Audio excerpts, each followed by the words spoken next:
Vardha comes to an arena with her friend Deva, where some boys have snatched his nose ring. Deva asks them to return his friend's nose ring. But the boy asks him to fight the wrestler, and if he knocks him down, he will return the nose ring.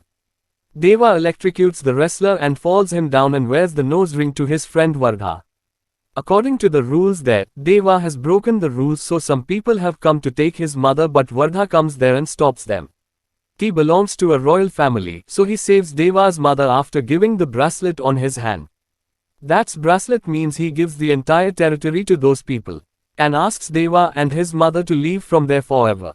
After 25 years, Krishnakant calls Bilal and tells him that his daughter Adya is coming to India from New York without informing him.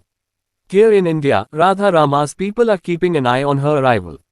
Some people are chasing Adya from the airport and stop her car on the way and kidnap her, but Bilal was already sitting in the kidnapper's car, who saves Adya and takes her away from there. And Adya's father Krishnakant talks to her and asks her to trust Bilal and do only what Bilal says. To keep Adya safe, Bilal takes Adya to Deva's mother is an English teacher in Tinsukia, a village in Assam. Deva's mother runs a school for the children of coal miners there. Radha Rama's weapons trucks are going to Nepal. It contains weapons worth $100 million. The police stop those trucks at the security check at the port but get scared after seeing the seals on them and immediately let the trucks go. In Tinsukia, a local goon comes across Adya's photo. The goon tells Veda that this girl is in his village. When Adya has come to the coal mine to give tiffin to Deva, those goons try to take Adya away from there. Deva restrains himself a lot because his mother has forbidden him from bloodshed and violence. But his mother allows him to save the girl and he defeats all the goons.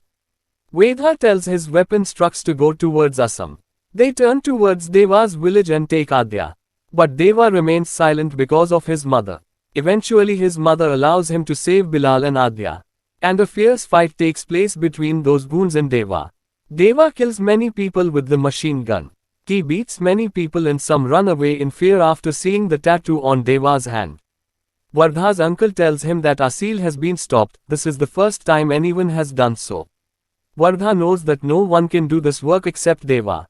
Bilal explains the whole story to Adya from the beginning, that you are just a means for those people to find Deva and to reach him. Khaansar connects your father, me, Deva, Vardha and Radha Rama. And he starts telling the story of Khaansar.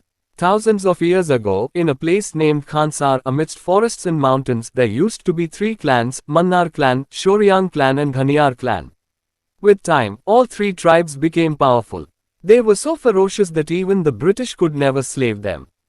Then after independence in 1947, Shiv Mannar, the leader of the 3 tribes, wiped out Khaansar from the map of India. And warned the leaders that the Constitution of India will not apply to Khaansar. Today Khaansar is involved in all the illegal activities in India. Gradually the fear of Khaansar spread so much that even the people sitting in the government started fearing Khaansar. Shivamanar got a separate book of laws and rules written for Khaansar and divided Khaansar into 101 parts and distributed them to different chieftains. And according to their positions, they were given bracelets through which they could make or break rules by voting. And Shivamanar himself became their king with the power of 15 votes. After the death of Shivamanar in 1985, according to the rules, Dhara of Shoryang clan was to become the king. But Shivamanar's son Rajamannar himself became the king by getting all the children, elders and women of the Shoryang clan killed overnight for the throne. Rajamannar himself became the king and distributed the chairs of 5 chieftains out of the 8 posts to the Ghaniyar clan. These Ghaniyars were Wali, Gurung, Chika, Ranga and Naring. The remaining 3 chairs were given to his family members. They were Rajamannar's brother-in-law, Om, Rajamannar's son-in-law Bharva, his first wife's son Rudra and Rajamannar's daughter Radha Rama Bharva's wife. Rajamannar's son-in-law Bharva asks him about Vardha, if he will ever forgive Vardha. Because in childhood he had lost a territory by giving his bracelet to save Deva. That is why till date Vardha does not have any post. For the first time, Rajamannar goes against the rules and asks Ranga to vacate his chair for his son Vardha. Rajmannar goes out of Khaansar and gives his responsibility to Radha Rama. In Rajamannar's absence, Bharva instigates Ranga and Rudra and stand them against Rajamannar. Overnight bloodshed begins and they start killing the people of Rajamannar. In the absence of Rajmannar, Radha Rama announces ceasefire. Everyone will vote to decide whether there will be a ceasefire or not. They will have to wait for 9 days for voting. Everyone prepares their own force. Vardha is helpless now because he has no post and no army. He visits to his childhood friend Deva for help. In return for a favor done to in Deva's childhood, his mother let Deva go with Vardha. In Rajamannar's absence they provoke Vardha so that he violates the ceasefire. But Vardha stops himself and Deva. Narang's son Vishnu picks up a woman every day and rapes her. But today Deva stands against it and starts beating those people.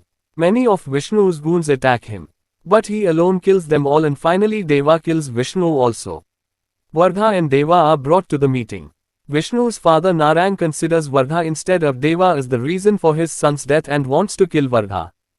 Deva asks him to kill himself but asks to leave Vardha. But as Narang is about to kill Vardha, Deva slits his throat. Then both of them are put in jail. Ceasefire voting is going to take place today on the 9th day.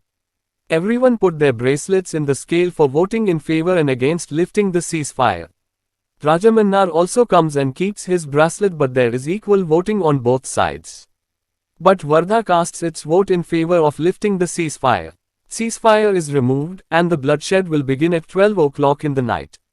Ranga is preparing to give death sentence to Vardha, his brother and Deva, who are responsible for the death of Vishnu and his father Narang. But Vardha starts fighting in the jail and beats up many people alone.